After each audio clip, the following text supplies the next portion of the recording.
Hi everyone! Welcome to the Empath Arc. It's another love reading, timeless and general. Take what resonates lang po. Maybe some part of the reading makaresonate kayo.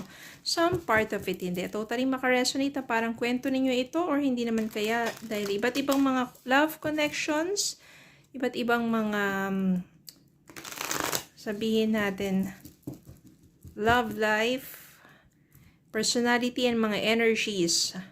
Pero ano ating masasagap? Anong mga gabay at aral sa buhay, pag-ibig, and life in general? Spirit guys, send me messages. Anong love connections ito? Lessons in life and guidance ang naisong ipabati sa amin. Mga aral at gabay sa buhay, pag-ibig.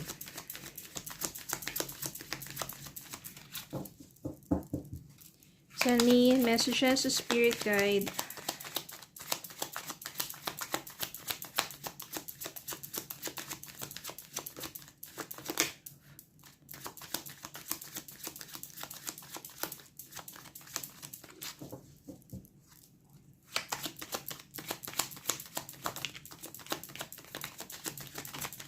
Send me more messages to Spirit Guide.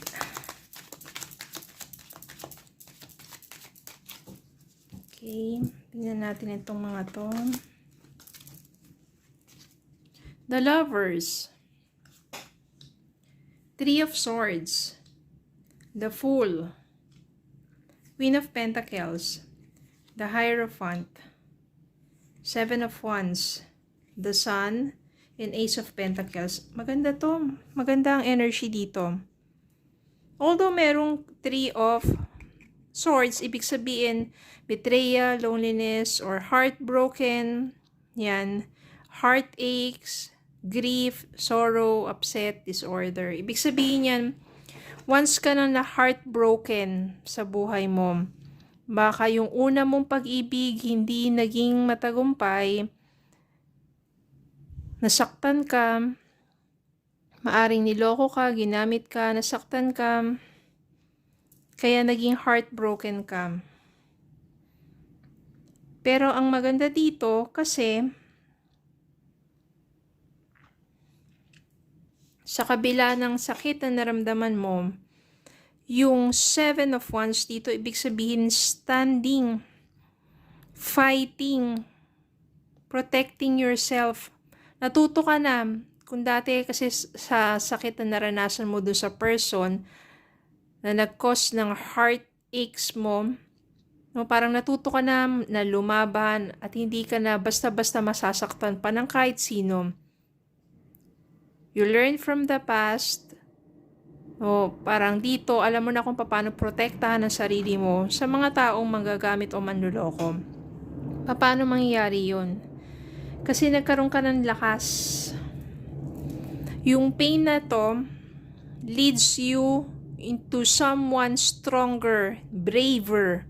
Matapang ka na ngayon na kumaharap sa buhay mo. No? Kaya mas kinikilatis mo muna yung mga tao na dumadaan sa buhay mo, nagpapakilala sa'yo, may intention sa'yo. Kung tunay ba? Tapat ba? Mabuti ba ang intention sa'yo? Hindi ka na nagpapadalos-dalos sa decision. At maganda dyan because ready ka na. The Fool dito ibig sabihin, you are ready to start a new beginning. Ready ka na. You are free sa buhay mo. Maaring nalagpasan mo na, nag-heal ka na, o matapang mo nang hinarap yung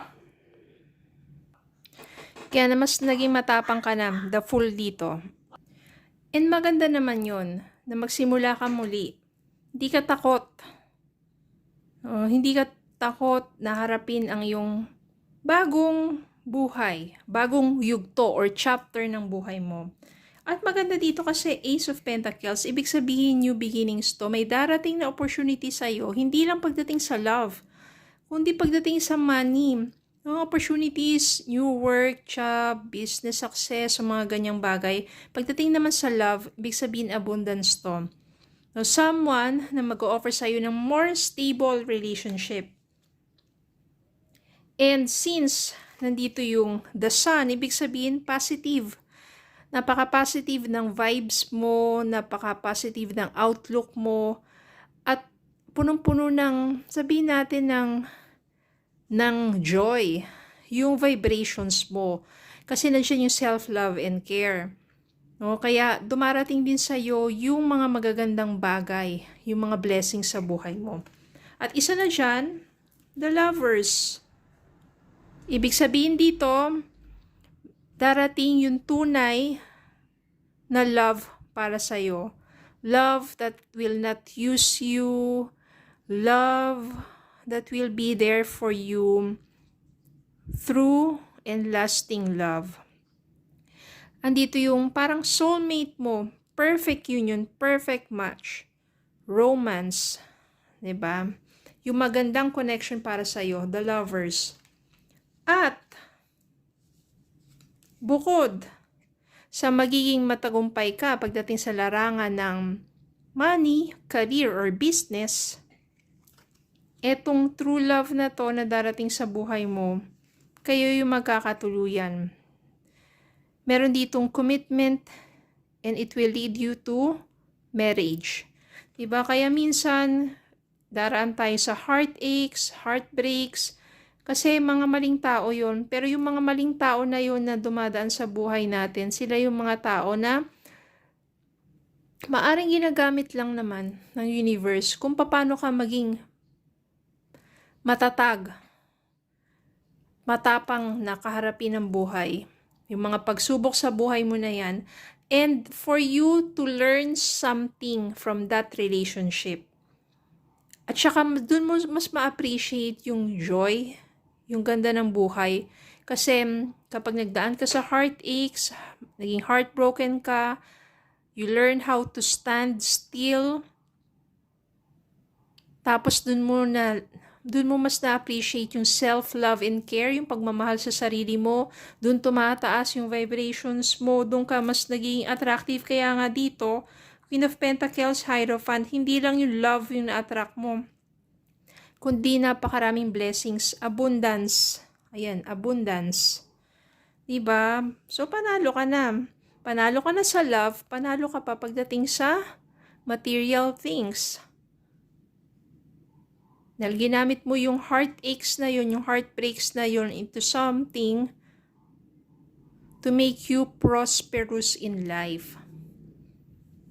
Kaya, maraming blessings ang dumating sa iyo. At higit sa lahat, hindi ka naghigante. Hinayaan mo na lang si God ang maghiganti sa taong nanakit sa iyo. Kasi nga, sinasabi, di ba, yung mga bulok na prutas, kusang bumabagsak. Hindi mo na kailangan batuhin pa. Manatili kang mabuti. Pakamahalin mo yung sarili mo. And you will attract more blessings in life. Okay? So, yun lang po. Maraming salamat po for watching. Please don't forget to like, share, comment, subscribe pa rin Facebook and YouTube. Have a good day po and God bless.